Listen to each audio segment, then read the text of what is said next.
तो जहां पर न्यूज़पेपर रिपोर्ट्स में कह रहे हैं कि मार्जिन कम हो रहा है, लेकिन जिस तरह भीड़ें आई तो ऐसे लग रहा था कि बीजेपी जो है वो उनका चुनाव प्रचार जो है it is touching a cord among people.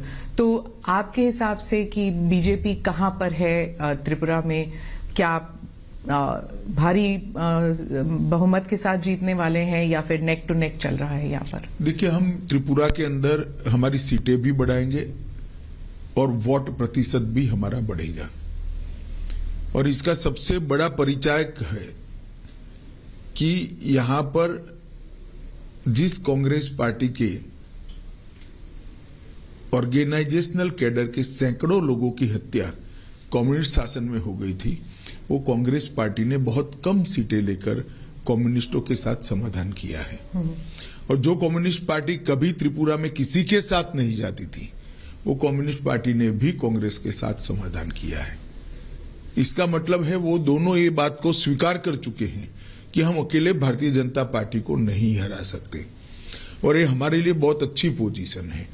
मैं मानता हूं कि हम त्रिपुरा में हम अब तक का हमारा सबसे अच्छा परिणाम इस बार लेकर आएंगे।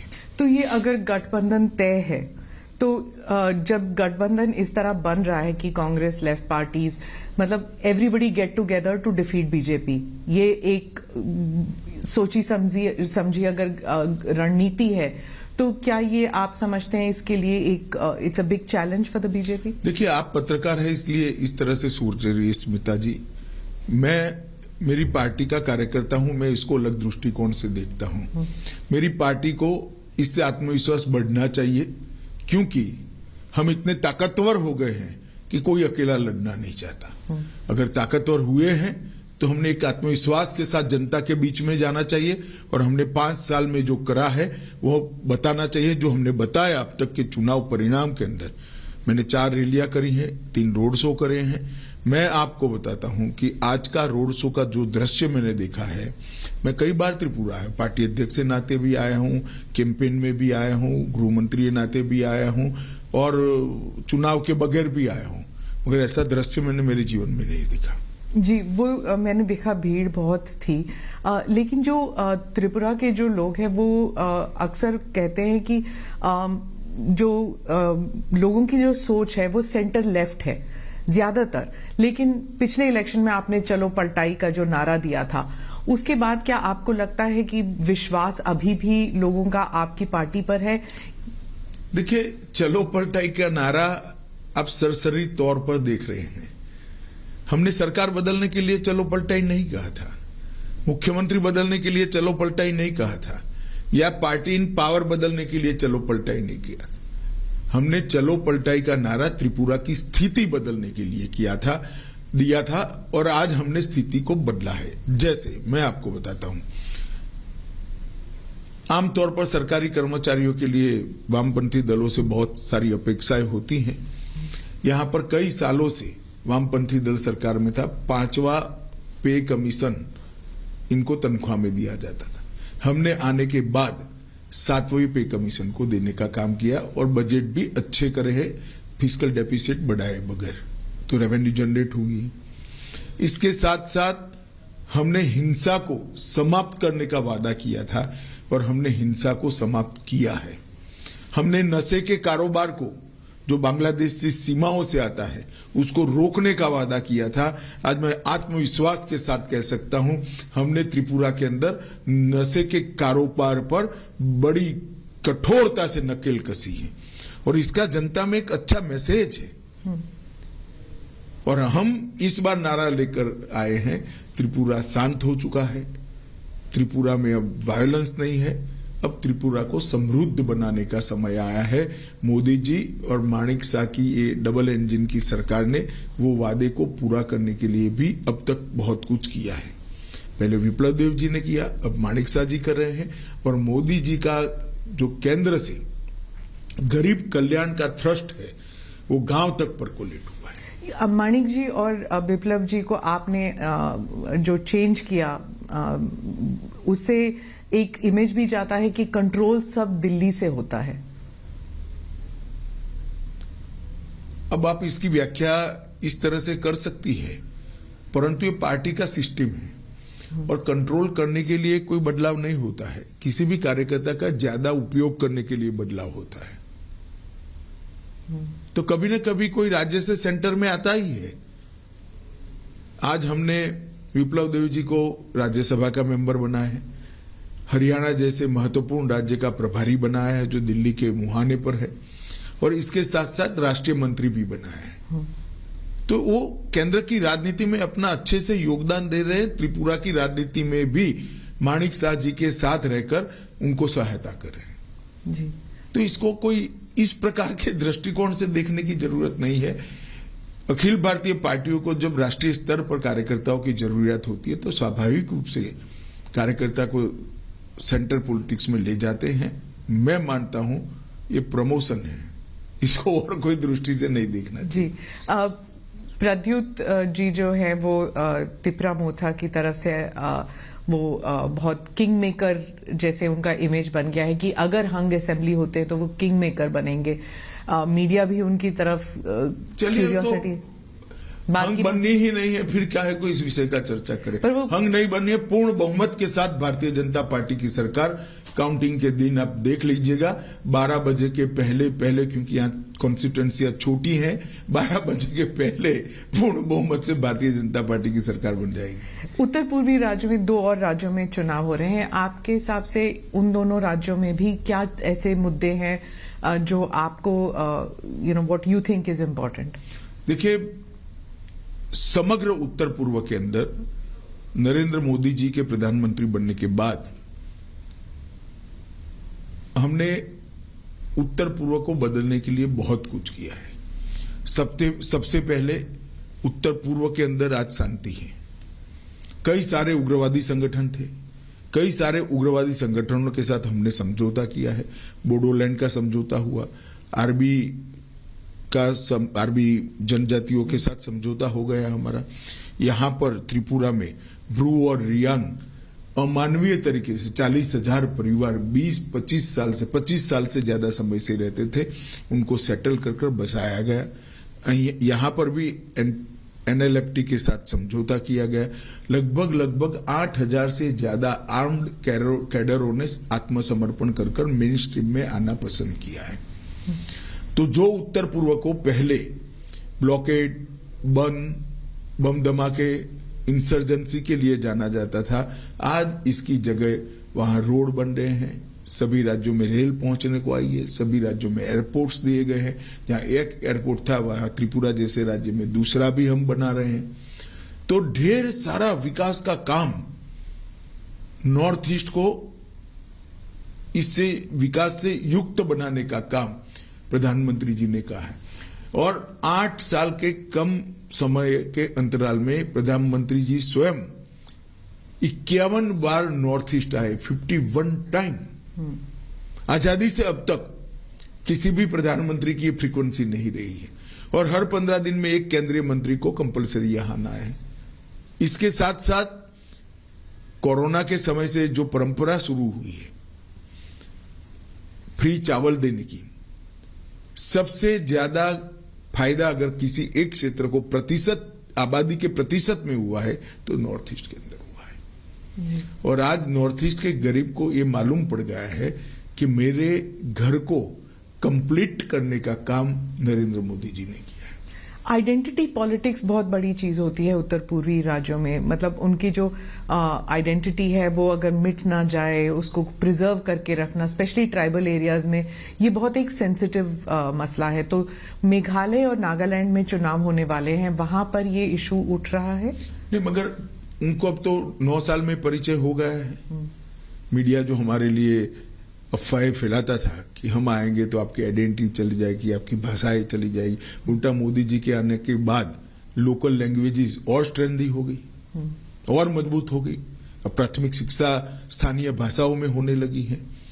और इतना ही नहीं, कई सारी बोलियां जैसे मणिपुरी है, जैसे यहाँ की बोली है, त्रिपुरा की, कई सारी बोलियों में भी शिक्षा का प्रचार प्रसार बढ़ने लगा है।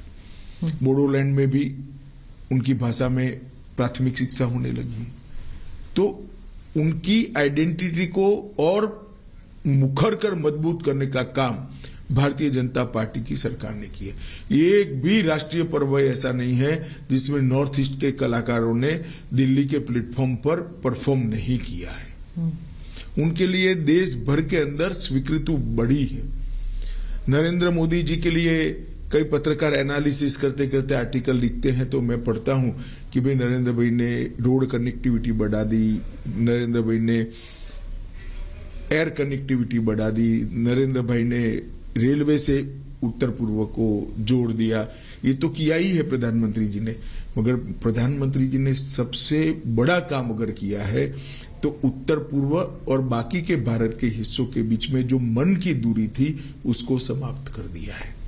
आज उत्तर पूर्व के लोगों को मन से लगता है कि भारत के बाकी हिस्सों में हमारा सम्मान है, यहाँ भारत के लोगों का सम्मान होना चाहिए। नागालैंड में भी ईस्टर्न नागालैंड में कुछ लोगों ने उकसा कर इलेक्शन का बहिष्कार करने का ऐलान करवाया था। अभी एएनपीओ ने विड्रॉ कर लिया। उन्होंने कहा हमें मोदी जी पर भरोसा है। तो यही बताता है कि अब ये चीजें नहीं चलने वाली। तो वो जो अकॉर्ड है उसका अभी तक वो सुलझ नहीं पाया अभी तक। देखिए सुलझ नहीं पाया है। अकॉर्ड किस चीज के लिए होते हैं? अकॉर्ड हिंसा बंद करने के लिए होते। हिंसा तो बंद ही हो गई है, सीजफायर है ही, और इस पर डिस्कशन चल रहा है। जब उत्तर पूर्वी राज्यों में जब इलेक्शन होते हैं हमेशा जो ये बातें चलती हैं कि सीएए एनआरसी को लेके, लेकिन इस बार ये 3 राज्यों में चुनाव होने वाले हैं इस महीने और सीएए एनआरसी की बात ही नहीं उठ रही। आप भी नहीं उठा रहे और ऑपोजिशन भी नहीं उठा रही। नहीं, हमारा उठाने का सवाल ही नहीं है, क्योंकि यहाँ पर शेड्यूल 6 और इनर लाइन परमिट से प्रोटेक्टेड लगभग 80% से ज्यादा हिस्सा है, इसलिए इससे प्रभावित ही नहीं होता है।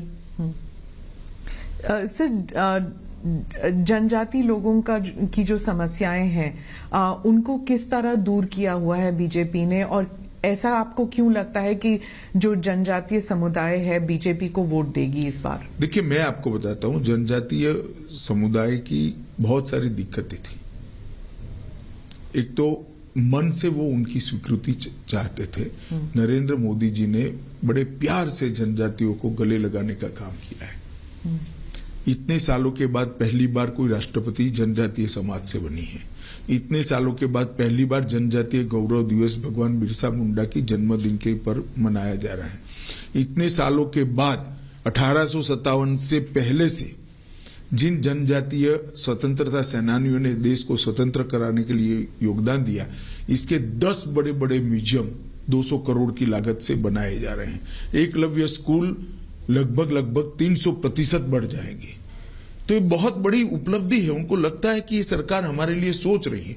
इसके साथ साथ देश भर के जो गरीबों को फायदा हुआ, वो पूरा फायदा जनजातीय समाज को किसी भी भेदभाव के बगैर मिला है। मैं स्पष्टता से कह सकता हूं, कांग्रेस के शासन में नहीं होता था। आज गरीबों को घर मिल रहा है, तो क्योंकि जनजातीय समाज में सबसे ज्यादा गरीबी थी, सबसे ज्यादा फायदा उनको हुआ है। घर में पानी पहुंच रहा है, उनके घर में बरोबर पहुंच रहा है। गैस का सिलेंडर मिला है, उनको भी मिल रहा है। 5 लाख तक का हेल्थ का कार्ड मिल रहा है, तो उनको भी मिल रहा है। मुफ्त चावल उनको भी मिल रहा है। ढेर सारी चीजें जो मोदी जी ने आम गरीबों के लिए की, इसका किसी भी भेदभाव के बगैर उसका फायदा जनजातियों को मिला है। और जनजाति को भी अब विकास का अनुभव होने लगा है कि हमें गुमराह कर कर, झगड़ा लगाकर हाथ में हथियार थमा दिए गए, मगर हमारा कल्याण नहीं हुआ, पीढ़ियां बर्बाद हो गई। आज शांति के कारण डेवलपमेंट संभव हुआ है। शांति के कारण जनजाति के बच्चों का शिक्षा समाप्त हुआ है, और शांति के कारण रोजगारी भी बढ़ी है। और ये जो नरेंद्र मोदी जी का संदेश है, विकसित नॉर्थ ईस्ट, पूरे भारत में इंजीनियरिंग अजूबा माने जाएंगे। इस प्रकार के double decker bridge north east के अंदर बने हैं। 2024 के पहले नॉर्थ ईस्ट की सभी राजधानी रेल और एयर इससे जुड़ जाएगी। ये कोई छोटी बात नहीं है जी।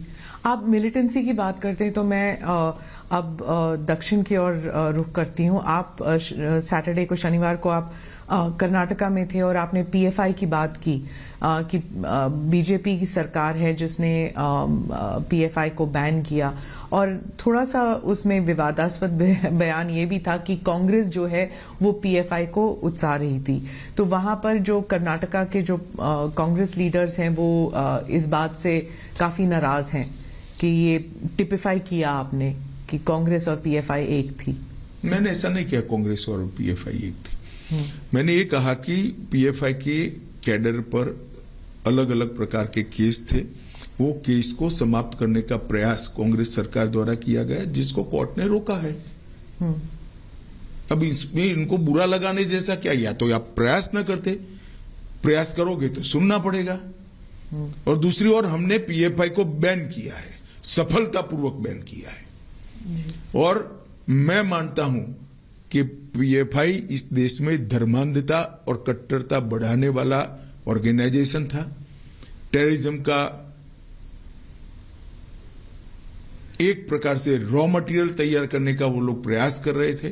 कई ऐसे डॉक्यूमेंट मिले हैं जो बताते हैं कि इनकी गतिविधियां देश की एकता और अखंडता के लिए अच्छी नहीं थी। तो हमने वोट बैंक की पॉलिटिक्स से ऊपर उठकर इस पर कठोरतापूर्वक बैन लगाने का फैसला किया है। पर इतने साल क्यों लग गए? मतलब सब जानते थे, खासकर कर्नाटका में सब जानते थे कि पीएफआई जो है वो टेररिज्म के साथ थी। देखिए, एक समय था जब पीएफआई दक्षिण कर्नाटक और केरल का प्रॉब्लम था। जब हमने बैन लगाने का फैसला दिया इस वक्त कि पीएफआई ने देश भर में अपना काम फैलाने का शुरुआत भी कर दी थी, काफी हद तक फैला भी चुके थे। और कुछ इस प्रकार की एजेंसियों के पास सूचनाएं भी आई जिसमें देरी करना या शंका का लाभ देना ठीक नहीं था। इसलिए हमने इस पर निर्णय किया और कठोरता के साथ बैन लगाया है, और बहुत अच्छे तरीके से समाज में कोई रिएक्शन आइदर और साइड से नहीं आया है। जी, आप पुत्तूर गए थे और वहां पे आपने भारत माता मंदिर का उद्घाटन भी किया था। ये दूसरा है शायद भारत माता मंदिर। तो वहां पे चर्चा शुरू हो गई है कि चुनाव प्रचार शुरू कर दिया है अमित शाह जी ने, और एक कॉकटेल बना रहे हैं हिंदुत्व कम पेट्रियोटिज्म, इस सब का मिला के। देखिए, बड़ी दुर्भाग्यपूर्ण स्थिति है कि भारत माता का मंदिर कोई जो बनाता है जिसमें तात्या टोपे से लेकर सावरकर जी से लेकर एक्का तक, परमवीर चक्र एक्का तक की तस्वीरें लगी हैं, और भारत माता का मंदिर बनाने का जो प्रयास हुआ है, मैं आपको कहता हूं, आप भी कभी समय मिलिए तो जाइएगा, आप तो कर्नाटक से ही है। इतने अच्छे एटमॉस्फेयर में वो मंदिर को इतना शांत, क्लीन और नीट बनाया है जिस ट्रस्ट ने बनाया है, मैं तो उसको बहुत बहुत साधुवाद देना चाहता हूं। और अगर वो भारत माता के मंदिर में जाने से मुझ पर कोई आरोप लगता है तो सभी आरोपों को मैं स्वीकार भी करता हूं और स्वागत भी करता हूं। सिद्धरामैया जी और डीके शिव कुमार कह रहे हैं कि आप अमित शाह जी और मोदी जितनी बार भी आए, कर्नाटका के लोगों ने तय कर लिया है कि बीजेपी की सरकार नहीं आएगी इस बार। चलिए, वो तो ऐसा ही कहेंगे, हमारे लिए अच्छा नहीं कहेंगे क्योंकि हमारे सामने वो चुनाव लड़ रहे हैं। मगर कर्नाटक के अंदर पूर्ण बहुमत की भारतीय जनता पार्टी की सरकार बनने जा रही है। मैं कर्नाटक 4 बार गया हूं विगत 2 महीने, 5 बार गया हूं विगत 2 महीनों में। मैं आपको बताता हूं, मैंने जनता की पल्स देखी है, नरेंद्र मोदी जी की लोकप्रियता देखी है। वहां पर बहुत बड़ा मैंडेट भारतीय जनता पार्टी को मिलने जा रहा है। तटीय और दक्षिण कर्नाटका में तो होल्ड था ही बीजेपी का, लेकिन आप मानते हैं कि बाकी इलाकों में भी? नहीं, उत्तर कर्नाटक और हैदराबाद कर्नाटक में भी मैं जाकर आया हूं। जी जी। और मैंने शुरुआत तो मांड्या से करी है। मांड्या में इतनी बड़ी रैली भारतीय जनता पार्टी की कभी नहीं हुई। तो मांड्या की जनता भी अब परिवारवादी पार्टियों से खिसक कर भारतीय जनता पार्टी के डेवलपमेंट के पॉलिटिक्स को एक्सेप्ट करती है। मैं मानता हूं बहुत शुभ चिन्ह है कर्नाटक की राजनीति के लिए। तो जेडीएस जो है वो भी कह रही है कि हम पर परिवारवाद का आरोप लगाते हैं अमित शाह जी, लेकिन उनके पार्टी में भी तो इतने सारे लोग हैं जो second generation, third generation politicians हैं। देखिए, सेकंड जनरेशन, थर्ड जनरेशन में जो काम करते हैं ऐसे लोग मेरी पार्टी में भी है जी। मगर मेरी पार्टी में ऐसा नहीं है कि पार्टी का अध्यक्ष उसके बाद उसी के परिवार का व्यक्ति अध्यक्ष बनेगा। या तो पूरा का पूरा परिवार एमपी या एमएलए बन जाएगा। ये किस प्रकार की कंपैरिजन है? पूरी डेमोक्रेटिक सिस्टम को आपने समाप्त कर दिया है। इस प्रकार के आंख में धूल झोंकने वाले बचाव जनता के सामने रखकर आप परिवारवाद को छुपा नहीं पाओगे। आपने कश्मीर के बारे में भी ये कहा था जब आर्टिकल 370 पे जब हमने इंटरव्यू किया था, तब उस वक्त भी आपने कहा था कि परिवारवाद जो है वो खत्म हो जाएगा, अब कश्मीर में नए नेता उभरेंगे। लेकिन अभी भी वहां पे अभी चुनाव ही कहां हुआ है? पर तैयारियां तो शुरू हो गई हैं। तो तैयारी तो करने का सबको अधिकार है। जनता का मैंडेट देखिएगा। अब ये जो पंच सरपंच चुनकर आए हैं, इसमें से ही नया नेतृत्व इमर्ज होगा, वहीं से कश्मीर के नेता निकलेंगे।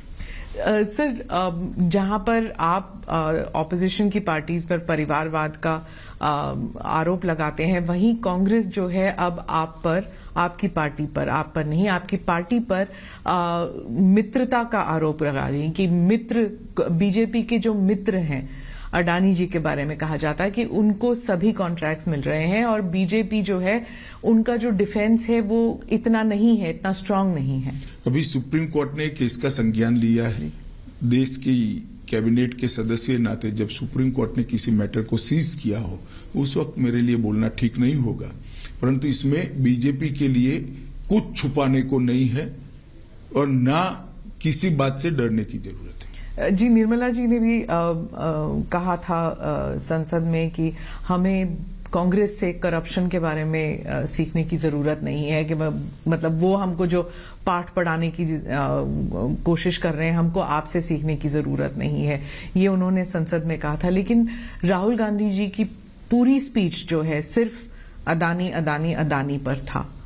अब वो तो उनको क्या स्पीच देनी, उनको सोचना चाहिए। इनकी जो स्क्रिप्ट लिखते हैं इन लोगों को सोचना चाहिए। इसमें मैं कुछ नहीं कर सकता। क्योंकि वो कह रहे हैं कि जब उन्होंने भारत जोड़ो यात्रा की, वो कह रहे हैं कन्याकुमारी से लेके कश्मीर तक लोग यही कह रहे हैं कि बीजेपी जो है वो पहले एंटी करप्शन थी, लेकिन अब उनमें क्रोनी कैपिटलिज्म वाली बात शुरू हो गई है। सवाल ही पैदा नहीं होता। एक भी आरोप भारतीय जनता पार्टी पर आज तक कोई नहीं लगा पाया है। उनके जमाने में उन्हीं की एजेंसियों ने, चाहे कैग हो चाहे सीबीआई हो, उन्होंने करप्शन का संज्ञान लेकर केस रजिस्टर किए थे। 12 लाख करोड़ के करप्शन के घोटाले किए थे। जो इदारे हैं, जो सिस्टम है, उनके बारे में भी कहा जाता है कि कांग्रेस कहती है कि बीजेपी ने सारे सिस्टम्स को अपने कब्जे में ले लिया, इसलिए कोई इंक्वायरी नहीं होगी, कोई इन्वेस्टिगेशन नहीं हो सकती। कोर्ट में जाए ना, कोर्ट में नहीं जाते हैं। मैंने तो पेगासिस में भी कहा था आपके पास प्रूफ है तो आप कोर्ट में चले जाइए, ना गए। वो सिर्फ शोर शराबा करना चाहते हैं। कोर्ट तो हमारे कब्जे में नहीं है। जो लोग गए, पेगासिस का संज्ञान भी लिया था, कोर्ट ने जजमेंट भी दे दिया, कुछ जांच भी कर ली। बीजेपी के स्पोक्स पर्सन्स कह रहे हैं कि हर इलेक्शन से पहले ऐसे एक इंटरनेशनल कंस्पिरेसी होता है। पहले रफाल था। देखिए स्मिता जी, मैं बीजेपी के स्पोक्स पर्सन को इसका जवाब देने दीजिए। मैं आपको बताता हूं, सुप्रीम कोर्ट ने इसका संज्ञान लिया है। इस बारे में मैं कम से कम अभी बात करना नहीं चाहूंगा। क्या कोई कंस्पिरेसी है सर, जैसे बीबीसी का डॉक्यूमेंट्री हो या फिर ये सब, ये हिंडनबर्ग का रिपोर्ट हो, क्या आप भी ऐसे देखते हैं कि कोई? देखिए, सत्य जो होता है इस पर 1000 कॉन्स्पिरेसी कर लो, कुछ नहीं होता है। वो करोड़ों सूर्य की भांति तेजस्वी बनकर ही बाहर आता है। ये तो मोदी जी के पीछे 2002 से कर रहे हैं और हर बार मोदी जी मजबूत होकर, सच्चे बनकर और जनता की ज्यादा लोकप्रियता हासिल कर कर बाहर आए हैं। जी, उन्होंने, प्रधानमंत्री ने स्पीच में भी यही कहा था कि कीचड़ जो है, कमल जो है कीचड़ में ही उगता है, तो जितना मर्जी कीचड़ उन पर फेंका जाए, पार्टी और वो उभर कर आएंगे। लेकिन उनको सुनने के लिए कोई तैयार नहीं था। पार्लियामेंट का डिस्कोर्स इतना खराब हो चुका है, शोर शराबे के बीच प्रधानमंत्री का पूरा देश सुनता है। जो सांसद को तय करती है ना, वो जनता पूरी सुनती है। आप सोशल मीडिया प्लेटफॉर्म पर चली जाइए और मोदी जी के भाषण के पर कमेंट्स पढ़िए, पूरी जनता सुनती है। अब पॉलिटिकल स्टैंड लेकर कुछ पार्टियां नहीं सुनना चाहती है, वो भी जनता देख रही है। पर उनकी जो वो कहते हैं कि जो हम तो अब पार्लियामेंट में संसद में बोल भी नहीं सकते क्योंकि हमारे शब्द भी एक्सपंज किए जाते हैं। नहीं, पहली बार एक्सपंज नहीं हो रहे जी, पार्लियामेंट के प्रोसीडिंग्स एक्सपंज शब्दों और वाक्यों से भरा पड़ा है। पार्लियामेंट के रूल्स के हिसाब से बहस का स्थान है, और जब रूल्स के हिसाब से बहस करनी है तो पार्लियामेंट्री लैंग्वेज में करनी पड़ती है। आपने भी कहा था जब अधीर रंजन जी ने पप्पू शब्द का इस्तेमाल किया तो आपने कहा कि किसी भी सांसद जी के लिए ऐसे शब्द इस्तेमाल नहीं करने चाहिए। आपने भी कहा, उस वक्त सब हंस पड़े क्योंकि वो शब्द जो है इतना अजीब लगा कि संसद में कोई वो शब्द कह रहा है। तो वो पर उसके बाद गाली गलौज भी शुरू हो चुकी है। आप इसके बारे में कुछ कहेंगे? कि देखिए, मैं तो मानता हूं कि जनता सब कुछ देख रही है और जनता इवेल्युएशन भी करती है। अब इंडियन डेमोक्रेसी इतनी मजबूत हो गई है, इतनी मैच्योर हो गई है कि वोट कास्ट करते वक्त ये सारी चीजों का संज्ञान भारत की जनता लेगी। पर संसद होने के नाते, एक सांसद होने के नाते, क्या आपको नहीं लगता कि सभी पार्टियों को मिल बैठकर कुछ करना चाहिए? क्योंकि लोग तंग आ चुके हैं ये सब देखकर, मतलब इट्स डिस्गस्टिंग। देखिए, हमें कोई परहेज नहीं है किसी के साथ बैठने के लिए, परंतु इनिशिएटिव तो सबने लेना पड़ेगा। जी, मैं अब जो राज्यों में चुनाव होने वाले हैं, 8 कुछ राज्यों में चुनाव होने वाले हैं, बहुत से लोग कहते हैं कि ये बार बार जो चुनाव होते हैं, मतलब अब 12 महीने में 8 राज्यों में अगर चुनाव होंगे तो एडमिनिस्ट्रेशन, रनिंग द कंट्री, ये सब बैकसीट ले जाए, सिर्फ इलेक्शन कैंपेन ही चलता रहता है।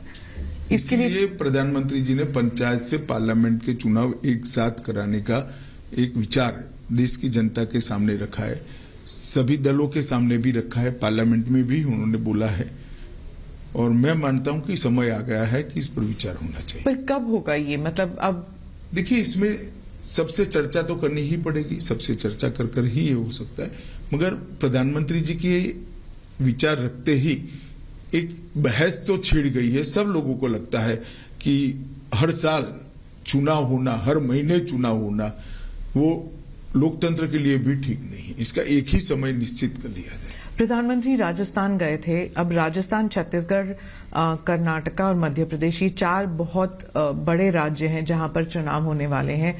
आप थोड़ा सा ब्रेक डाउन करके हमें बता सकते हैं कि राजस्थान में क्या आप देख रहे हैं एक चेंज, जैसे आपने पलट का कहा था? नहीं, मैं तो मानता हूं कि ये चारों राज्य, राजस्थान, कर्नाटक, राजस्थान, छत्तीसगढ़ और मध्य प्रदेश, भारतीय जनता पार्टी के मजबूत राज्य हैं। हम चारों जगह पे जीतेंगे। राजस्थान में ऑल्टरनेट चलता है, मुख्यमंत्री को लेकर हमेशा बहस होती है कि कौन बनेगा। ऐसा हमेशा नहीं होता है। नॉर्थ ईस्ट में भी ऑल्टरनेट कहते थे, कुछ नहीं हुआ। हम नॉर्थ ईस्ट के मणिपुर में भी फिर से रिपीट हो गए, असम में भी हो गए, तो अरुणाचल में भी हो गए, अब त्रिपुरा में भी हो जाएंगे। मध्य प्रदेश में आप नहीं समझते कि इतनी देर से बीजेपी की सरकार चल रही है, जो कांग्रेस है वो कहते हैं कि लोग ऊब चुके हैं, बोर हो चुके हैं एक ही पार्टी। गुजरात में भी बहुत सालों से चल रही है। गुजरात में तो आपने पुरजोर कोशिश की, आप और मोदी जी, आप दोनों के होम स्टेट है, वहां पे तो जीतना ही था आपको। नहीं, ऐसा नहीं होता है। जब जनता बोरियत महसूस करती है तो कोई नहीं जीता सकता, मगर नई नई योजनाएं जो भारतीय जनता पार्टी की सरकार, केंद्र सरकार और राज्य सरकारें लेकर जा रही, इसका जनता स्वागत करती है। मोदी जी की लोकप्रियता का जनता स्वागत करती है, और मोदी जी ने देश को जिस जगह से जिस जगह पे पहुंचाया है उसका जनता स्वागत करती है। वो अप्रिशिएट करते हैं कि इस देश को पूरी दुनिया में सम्मान दिलाने का काम नरेंद्र मोदी जी ने किया है। हमारे देश को सुरक्षित करने का काम नरेंद्र मोदी जी ने किया है। हमारे देश के अर्थतंत्र को 11वें नंबर से 5वें नंबर पर पहुंचाने का काम किया है, और देश के सामने $5 ट्रिलियन अमेरिकी डॉलर की इकोनॉमी का लक्ष्य रखा है। इसके साथ साथ 60 करोड़ लोग जो आजादी के बाद छलावा हुआ महसूस करते थे कि संविधान ने हमें कुछ नहीं दिया, वो 60 करोड़ लोगों के जीवन स्तर को उठाने के लिए एक बहुत पवित्रता के साथ सफल प्रयोग कर उनके जीवन स्तर को उठाया गया है। G20 जो चलने वाला है पूरे कंट्री में, you have so many events, इसके बारे में ये भी कहा जाता है कि जहां पर भारत को एक शोकेसिंग हो रही है, भारत के राज्यों की शोकेसिंग हो रही है, वहीं इसको एक इलेक्शन के तौर पर भी इस्तेमाल किया जाएगा, इलेक्शन प्रोपेगेंडा या इलेक्शन कैंपेन के तौर पर, क्योंकि मोदी जी की छवि को लेकर सब जगह बात होगी और वर्ल्ड लीडर्स जो हैं वो मोदी जी के साथ आएंगे, तो it will be use for domestic purpose also. नहीं तो क्यों ना हो। अगर मोदी जी के समय में ही G20 का नेतृत्व तो भारत को मिला है और यशस्वी तरीके से अगर G20 की पूरी समिट सफलता से समाप्त होती है तो मोदी जी को यश मिलना ही चाहिए। क्यों ना मिले? किसको मिले? तो अपोजिशन को मिले, स्वाभाविक रूप से प्रधानमंत्री जी को मिलेगा। और जिस प्रकार से उन्होंने आयोजन किया है, पूरी दुनिया आश्चर्यजनक तरीके से देख रही है। किसी भी देश में G20 की सीरीज ऑफ मीटिंग्स को 4 या 5 शहर के बाहर नहीं ले जा पाए। हमने हर राज्य को मौका दिया है। इतने बड़े देश में कोई राज्य और कोई केंद्र शासित प्रदेश छूटा नहीं है। ये बहुत बड़ी उपलब्धि है और कितनी तैयारी करनी पड़ती है इसके लिए। और आज समग्र भारत की विविधता का, अलग अलग हमारी संस्कृतियों का, अलग अलग खान पान, अलग अलग वेशभूषा, अलग अलग प्रकार की भाषाओं का मैसेज लेकर पूरी दुनिया वापिस जाएगी। बीजेपी के बारे में ही कहा जाता है हर चीज जो है वो गाजे बाजे के साथ किया जाता है, G20 भी वैसे ही किया जा रहा है। कंटेंट अगर हो या ना हो, लेकिन उसको प्रोजेक्शन, उसकी मार्केटिंग बहुत अच्छी तरह होनी चाहिए। देखिए, मार्केटिंग का बेसिक सिद्धांत है, प्रोडक्ट अच्छी हो तो ही लॉन्ग टर्म में मार्केटिंग सफल होती है। ये आपने वही गुजराती वाली बात कही। बेसिक सिद्धांत है। और अगर प्रोडक्ट अच्छी है तो उसको गाजे बाजे के साथ मार्केट करना ही चाहिए। तो प्रधानमंत्री जी का जो काम है वो क्यों भारतीय जनता पार्टी का कार्यकर्ता गौरव के साथ देश और दुनिया के सामने न रखे।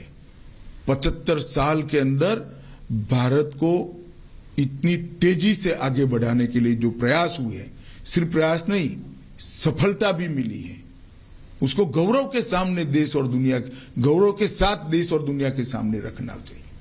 और मैं मानता हूं ये प्रधानमंत्री जी का सिर्फ गौरव नहीं हो रहा है, पूरे भारत का हो रहा है। ये भी कहा जाता है कि बीजेपी जो है वो जम्मू कश्मीर को लेकर कहा जा रहा था कि बीजेपी जो है वो इट इज राइटिंग अ री इमेजिन्ड हिस्ट्री। मतलब करंट जो है वो तो चल ही रहा है, लेकिन हिस्ट्री को भी रीराइट कर रहा है। कश्मीर को लेकर कहा जाता था और it's said about the rest of the country also कि आप जो हैं वो you are talking about a past which you want to erase a certain past, कि मुगलों को इरेज कर देते हैं, जो नेहरू जी का कंट्रीब्यूशन है उसे इरेज किया जा रहा है। 370 के रेफरेंस में कहती है, सिर्फ 370 नहीं तो नेहरू जी के कारण 370 ही आया। तो हमारा तो एजेंडा है 1950 से डाला तब से है कि नहीं होना चाहिए था, इससे देश का नुकसान हुआ है और अब ये सिद्ध भी हो रहा है। जिस तरह से जम्मू कश्मीर के अंदर डेवलपमेंट हो रहा है, जम्मू कश्मीर में जिस तरह से आतंकवाद धीरे धीरे धीरे समाप्त हो रहा है, सारे आंकड़े आप देखिए, ढेर सारा परिवर्तन जम्मू कश्मीर में हो ही रहा है। और बाकी राज्यों में जो हो रहा है वहां पर भी आप जैसे कह रहे हैं कि रीनेमिंग ऑफ सिटीज, आपने लखनऊ को रीनेम करना है, हर चीज, मतलब जो मुगलों का जो कंट्रीब्यूशन है उसे हटा दीजिए, नेहरू परिवार का जो कंट्रीब्यूशन है उन्हें कंट्रीब्यूशन कोई नहीं हटाना चाहिए, ना हम भी हटाना चाहते हैं, परंतु इस देश की परंपरा को अगर कोई स्थापित करना चाहते तो इसमें किसी की आपत्ति नहीं। और जो रीनेमिंग ऑफ सिटीज की बात चल रही है, देखिए, एक भी शहर ऐसा नहीं है जिसका पुराना नाम न हो और बदला है। इसको हमने बहुत सोच समझकर हमारी सरकारों ने फैसले लिए हैं और हर सरकार का विधायी अधिकार है जी 2024 को लेकर आप समझते हैं क्या आप ऑलरेडी एक एजेंडा लेकर चल रहे हैं कि 2024 के इलेक्शन के लिए क्या मुद्दा होगा बीजेपी के लिए, क्या मैसेजिंग होगा? देश का विकास, सुरक्षित देश से अर्थतंत्र को विश्व में सबसे तेज गति से बढ़ने वाला अर्थतंत्र बनाना, भारत का गौरव समग्र विश्व के अंदर पहुंचाने का प्रयास और सफलतापूर्वक इसकी स्वीकृति आई है, और देश के 60 करोड़ गरीब लोगों के जीवन स्तर को उठाने का 8 साल के अल्पकाल के अंदर जो प्रयास किया और हम उठाने में सफल भी हुए हैं। और ढेर सारी सिद्धियां, रेलवे में आमूलचूल परिवर्तन हो रहा है, अंतरिक्ष के क्षेत्र में नई नीति बनकर आज हम अंतरिक्ष के क्षेत्र में भी लीडर बनने के लिए तैयारी कर रहे हैं, ड्रोन की पॉलिसी बनकर ड्रोन के क्षेत्र में भी हम आगे बढ़ रहे हैं, खदानों के क्षेत्र में भी बहुत सारी पॉलिसी हमने तय की है, इंडस्ट्रियल डेवलपमेंट के लिए मेक इन इंडिया को सफल बनाने के लिए, भारत समग्र विश्व में उत्पादन का हब बने, इसके लिए ढेर सारी नीतियां बनाकर इनमें सफलतापूर्वक प्रयास किया है। भारत की डिफेंस के क्षेत्र में विदेश पर की निर्भरता को 30% ये 8 साल के अंदर कम करना मैं मानता हूं बहुत बड़ी सिद्धि है। वामपंथी उग्रवाद लगभग समाप्ति के आरे पर है। जम्मू कश्मीर के अंदर आतंकवाद पर पूर्णतया हमारी एजेंसियों का कंट्रोल है, वर्चस्व है। नॉर्थ ईस्ट के अंदर पूरा एक प्रकार से जो उग्रवादी ग्रुप थे, इसके अंदर बहुत सारा समाधान कर हमने धीरे करके 8,000 से ज्यादा उग्रवादी ग्रुपों के लोगों को मेन स्ट्रीम में लाने में सफलता हुई। नॉर्थ ईस्ट पहली बार विकास का अनुभव कर रहा है। मैं तो अभी त्रिपुरा में घूम रहा हूं, आज भी एक मैं बहुत गरीब घर के अंदर भोजन करने के लिए गया था, उसने उसका टॉयलेट भी बताया, गैस का सिलेंडर भी बताया, घर में बिजली भी बताई और नल से आता हुआ पानी भी बताया और आयुष्मान भारत का कार्ड भी बताया। ये लाभार्थी स्कीम तो ये गरीब के घर में पहुंचा है सारा। और बाहरी धान का बड़ा प्लास्टिक का बोरा भरा पड़ा था। मैंने कहा माई क्या करोगी, धान को धीरे धीरे यूज करोगी? कि ना, अब तो फ्री चावल मिलता है, इसको हम बेच लेंगे। सरकार धान खरीदती भी है, भाजपा की सरकार, इसको हम बेच देंगे और हमारा खाने का अनाज तो चावल तो मोदी जी भेज रहे हैं। उससे फिर तेल और सब्जियां खरीदेंगे, इससे तेल सब्जियां बाकी जीवन जरूरियात की चीजें उसके जीवन को वो अपग्रेड करेंगे। इसके घर में लगभग मैंने ऐसा पूछा नहीं, पर प्लास्टर वाले घर की चमक थी, अभी कलर भी नहीं लगा था, घर में प्लास्टर हो चुका है, इसको गौरव था। जी, तो ये परिवर्तन जो है, मैं मानता हूं कि 2024 में कहीं कोई स्पर्धा नहीं है, देश एक तरफा मोदी जी के साथ आगे बढ़ रहा है। परिवर्तन की राजनीति, ये आप पिछले 8 साल और अब 2 साल, लेकिन क्या आप 2024 में आप प्रिंसिपल ऑपोजिशन किसे मानते हैं? Congress led by Rahul Gandhi? ये तो देश की जनता ने तय करना है। अभी तो किसी को प्रिंसिपल ऑपोजिशन का लेबल जनता ने लोकसभा में नहीं दिया है। लेकिन भारत जोड़ो यात्रा के बाद अब तो ऐसे ही लग रहा है कि मोदी जी के खिलाफ तो अब राहुल गांधी ही खड़े होंगे, क्योंकि ममता जी वगैरह तो देखिए ना, ये 3 राज्यों में चुनाव है, कितना असर होता है। राहुल गांधी तो आए नहीं कैंपेन करने के लिए, त्रिपुरा तो आए नहीं। वो आना ना आना उनकी फुर्सत का सवाल है, परंतु परिणाम तो आना चाहिए ना। देखिए ना क्या आता है अभी काउंटिंग के दिन। लेकिन कांग्रेस 3 राज्यों में है, नागालैंड, मेघालय और त्रिपुरा, तीनों पुराने कांग्रेस के राज्य हैं। जी, कितनी मजबूती मिलती है देखते हैं परिणाम में। पर वो अब गठबंधन के साथ इलेक्शन, गठबंधन में भी तो मिलेगी, सीट शेयरिंग किया है उन्होंने। हाँ। लेकिन कांग्रेस पार्टी कहती है कि राहुल गांधी के भारत जोड़ो यात्रा से बीजेपी काफी रैटल हो गई है, डर गई है कि राहुल गांधी का इमेज चेंज हो गया है। चलिए, वो उनका एक विचार है। मैं नहीं मानता कि इस प्रकार की बातों को देश की जनता सही मानती है। जब आप होम मिनिस्टर बने थे, आपका क्या गोल था और आप उसको अचीव करने में किस हद तक कामयाब रहे हैं? इस प्रकार से सिमट कर कहना मेरे लिए बहुत कठिन होगा, परंतु मैं इतना निश्चित मानता हूं कि मोदी जी के नेतृत्व में भाजपा सरकार ने जो नीतियां बनाई है, वो नीतियों ने भारत को विश्व के फलक पर पहुंचाने का काम किया है। भारत के अंदर ढेर सारे सकारात्मक परिवर्तन हुए हैं। नई शिक्षा नीति एक ही काम ऐसा है जो 50 साल तक भारत को पे करेगा, भारत की नई पीढ़ी बनाएगा, भारत के विचारों वाली नई पीढ़ी बनेगी जो आने वाले दिनों में पूरे विश्व के अंदर चकाचौंध करने वाली सफलता लेकर आएगी। मैंने नई शिक्षा नीति के मसौदे को बहुत बारीकी से पढ़ा है, बहुत बारीकी से। और मैं विद्यार्थी परिषद का कार्यकर्ता रहा हूं। हर बार जब शिक्षा नीति आती है इसका बहुत विरोध होता है, क्योंकि ढेर सारी कमियों को लोग ढूंढ कर निकाल देते हैं। ये शिक्षा नीति का किसी ने विरोध नहीं किया है। क्या पढ़ा ही नहीं होगा? नहीं, ऐसा नहीं होता। शिक्षाविद तो पढ़ते ही है और बेबाकी से अपने विचार भी रखते हैं जी, परंतु इम्प्लीमेंटेशन की शुरुआत भी हो रही और सार्वत्रिक इसका स्वागत हो रहा है जी। मैं तो कई जगह इसके सेमिनार में भी गया हूँ। इंटरनल सिक्योरिटी को लेकर आपके क्या आप व्हाट वर योर गोल्स? जैसे आपने 370 वाला किया, आपने आर्टिकल 370 वाज प्राइम आपके उसमें, तो इसके अलावा जम्मू कश्मीर के अलावा नक्सलवाद को खत्म करना क्या था? 3 हॉटस्पॉट वाले जगह थी इंटरनल सिक्योरिटी की दृष्टि से। मोदी जी के 9 साल के शासन में तीनों जगह पर शांति प्रस्तावित होने लगी है। वामपंथी उग्रवाद बिहार और झारखंड लगभग समाप्ति हो चुकी है। छत्तीसगढ़ में भी हमने सिक्योरिटी वैक्यूम को भरा है। मुझे भरोसा है कि बहुत कम समय के अंदर भी ही वहां पर हमें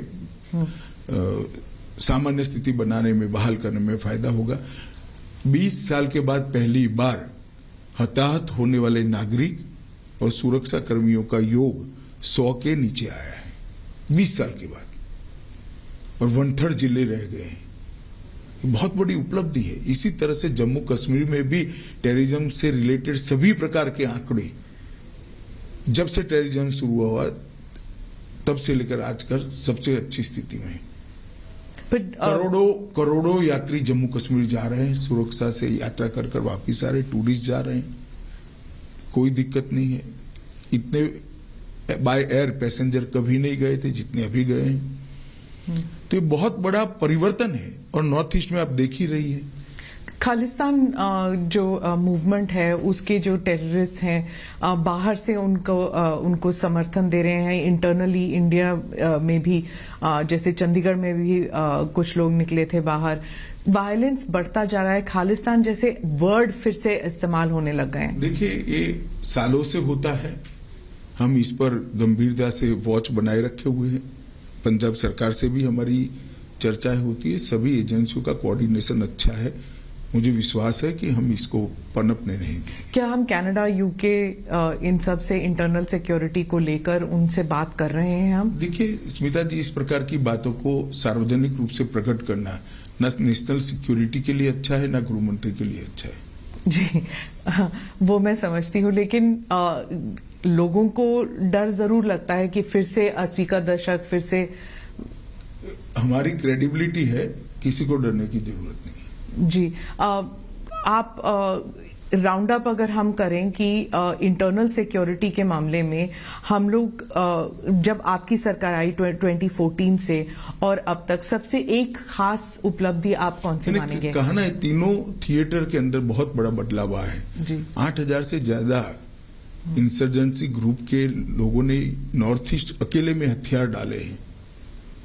ये आंकड़ा 22 साल के बाद 100 से कम हुआ है। जिले बहुत सारे मुक्त कर दिए गए। यहां से अपसफा 60% से ज्यादा क्षेत्र के अंदर उठा लिया गया है नॉर्थ ईस्ट में से। यही बताता है कि स्थिति अच्छी है।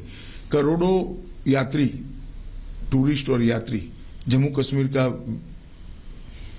टूर कर दर्शन कर अमरनाथ का और वैष्णो देवी का सफलता से आनंद के साथ वापस। जम्मू कश्मीर में आपने कहा था कि स्टेटहुड वापस आएगा, आपने ये वादा किया था कि एक नहीं, मैंने बहुत स्पष्ट वादा किया था, एक चुनाव के बाद आएगा, और जम्मू कश्मीर के चुनाव के। और जम्मू कश्मीर का चुनाव अभी आप नहीं कह सकते? नहीं, मैं नहीं कह सकता, मगर मतदाता सूची बनाने का काम अब लगभग समाप्ति पर है। फिर इलेक्शन कमीशन ने कॉल लेनी है।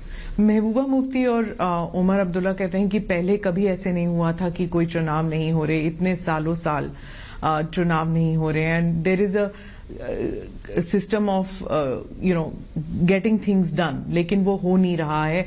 ऑर्डिनरी सिटीजन्स के घरों पर बुलडोजर चलने लग गए हैं, आर्बिट्ररी हो रहा है। देखिए,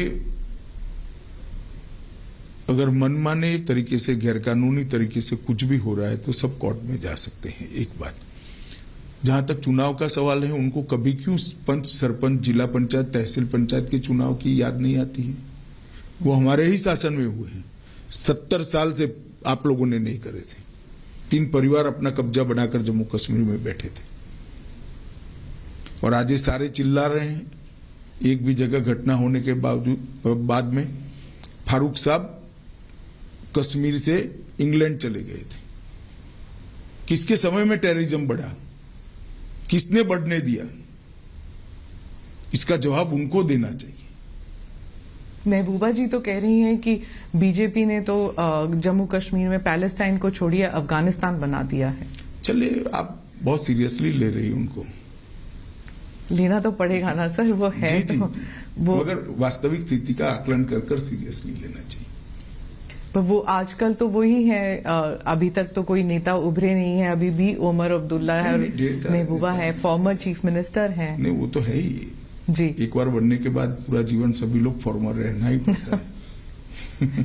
जी, अच्छा, धन्यवाद अमित शाह जी, आपको all the best for the elections. अभी सालों से एक पूरा साल आपका चुनाव प्रचार में लग चुनाव जाएगा। अब परिणाम आए तब देख लेना। मोदी जी के नेतृत्व में भारतीय जनता पार्टी बहुत यशस्वी होकर चुनाव में बाहर आएगी, और आगे वाले 23 में चुनाव जो आ रहे हैं वहीं भी हमारे चारों राज्य अच्छे हैं, हम बहुत अच्छे से परफॉर्म करेंगे। मीडिया को अगर आप देखें तो वो तो कह रहे हैं कि नेक टू नेक चल रहा है त्रिपुरा में। चलिए, मुझे लगता है जो मैंने बताया, हर बार मीडिया हमारे साथ शुरुआत तो नेक टू नेक ही करता है। अच्छा, धन्यवाद। धन्यवाद।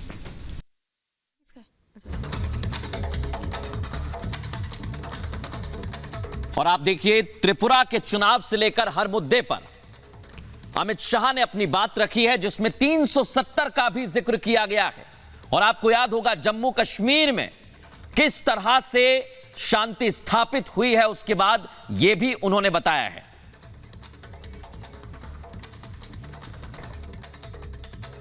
आप मिलिटेंसी की बात करते हैं तो मैं अब दक्षिण की ओर रुख करती हूं। आप सैटरडे को, शनिवार को आप कर्नाटका में थे और आपने पीएफआई की बात की कि बीजेपी की सरकार है जिसने पीएफआई को बैन किया, और थोड़ा सा उसमें विवादास्पद बयान ये भी था कि कांग्रेस जो है वो पीएफआई को उकसा रही थी। तो वहां पर जो कर्नाटका के जो कांग्रेस लीडर्स हैं वो इस बात से काफी नाराज हैं कि ये टिपिफाई किया आपने कि कांग्रेस और पीएफआई एक थी। मैंने ऐसा नहीं किया कांग्रेस और पीएफआई एक थी। मैंने ये कहा कि पीएफआई के कैडर पर अलग अलग प्रकार के केस थे, वो केस को समाप्त करने का प्रयास कांग्रेस सरकार द्वारा किया गया, जिसको कोर्ट ने रोका है। अब इसमें इनको बुरा लगाने जैसा क्या? या तो आप प्रयास न करते, प्रयास करोगे तो सुनना पड़ेगा। और दूसरी ओर हमने पीएफआई को बैन किया है, सफलतापूर्वक बैन किया है।